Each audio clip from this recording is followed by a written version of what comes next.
Assalamualaikum warahmatullahi wabarakatuh.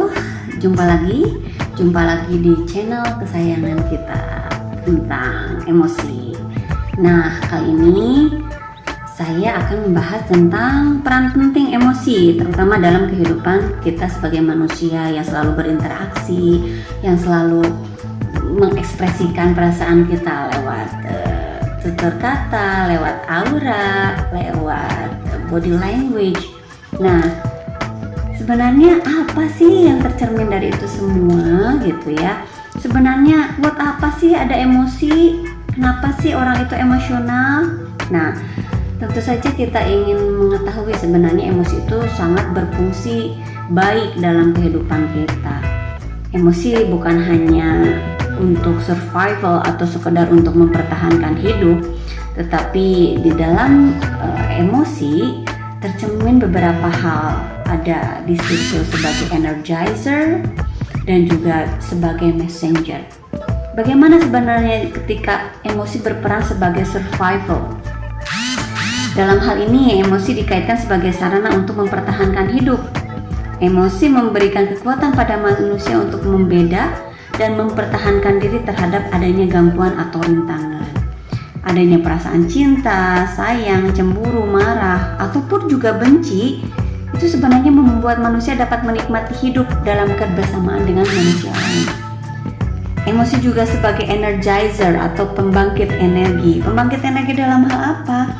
Itu bisa membuat kita semangat untuk bekerja, semangat untuk belajar, semangat untuk hidup, dan tentu saja dari semangat-semangat itu akan membuat hari-hari menjadi lebih berwarna, ya.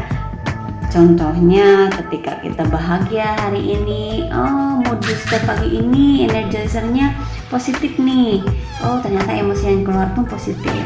Tetapi selain sebagai survival, selain sebagai energizer, ternyata emosi juga sebagai messenger atau pembawa pesan. Emosi memberitahu kita bagaimana keadaan orang-orang yang ada di sekitar kita, ya, sehingga kita dapat memahami dan melakukan sesuatu yang tepat dengan kondisi tersebut. Bayangkan jika tidak ada emosi, kita tidak tahu bahwa di sekitar kita ada orang yang lagi sedih, ada orang yang lagi kecewa atau marah karena sesuatu.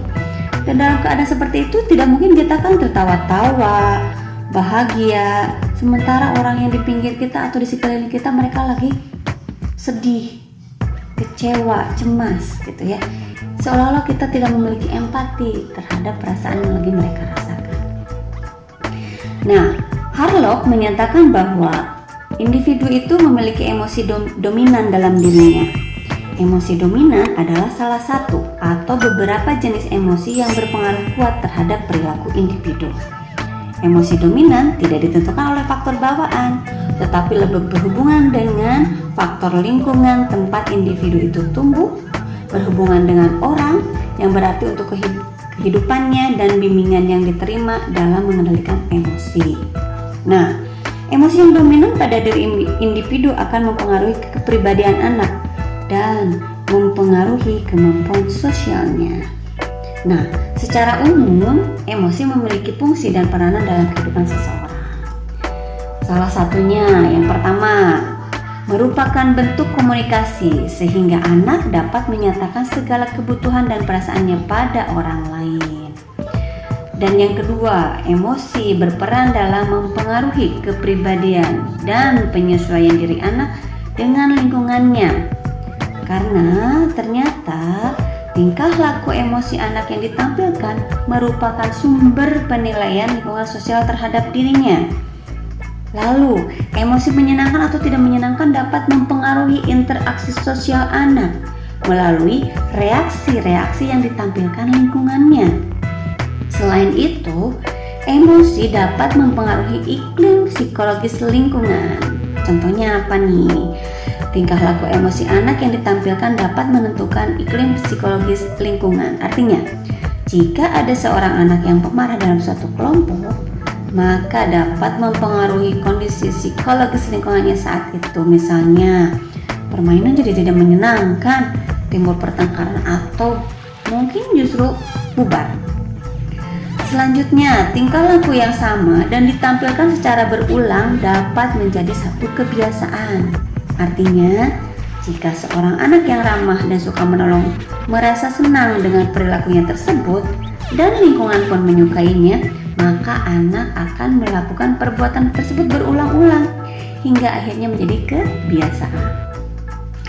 Sementara itu, ketegangan emosi yang dimiliki anak dapat menghambat atau mengganggu aktivitas motorik dan juga mental anak. Ya, selain itu, Harlock juga memandang bahwa masa anak-anak yang bahagia sangat penting untuk perkembangan masa selanjutnya. Mengapa tuh? Karena anak yang bahagia itu biasanya sehat dan energik.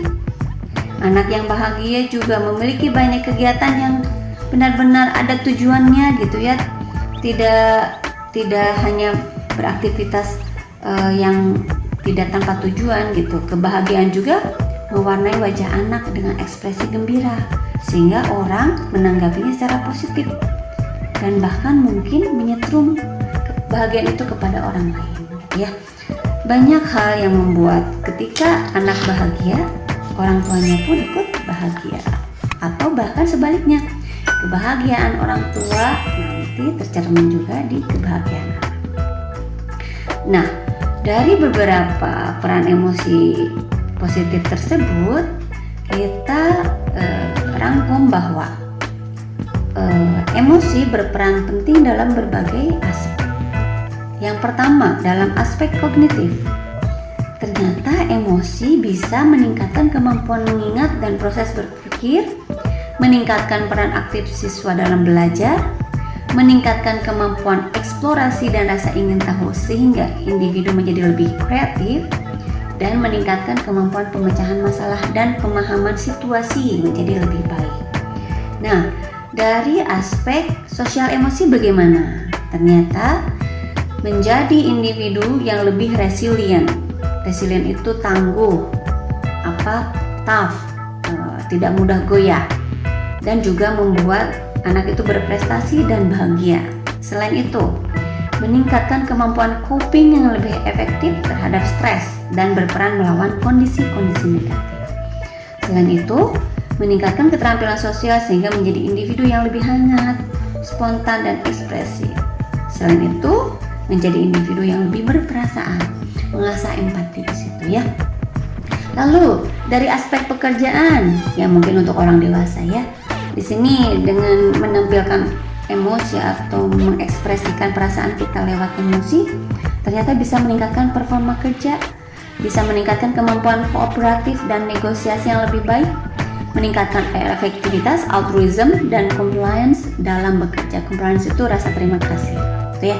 Lalu dari segi aspek kesehatan, ternyata dengan kita bisa mengekspresikan emosi kita, mengungkapkan perasaan kita terhadap orang lain, ternyata diri kita meningkatkan kesehatan baik fisik maupun mental. Ya tentu saja, karena emosi yang tertahan, emosi yang dipendam itu tidak baik nantinya, baik untuk dirinya sendiri maupun untuk lingkungannya.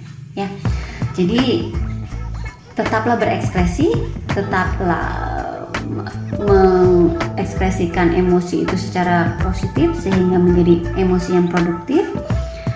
Sebagai orang dewasa kita dengan beremosi itu kita belajar berempati, belajar sabar, belajar mawas diri, menjaga diri kita dari hal-hal yang melabelkan kita dari hal-hal yang negatif. Ya, terima kasih untuk hari ini. Wassalamualaikum warahmatullahi wabarakatuh.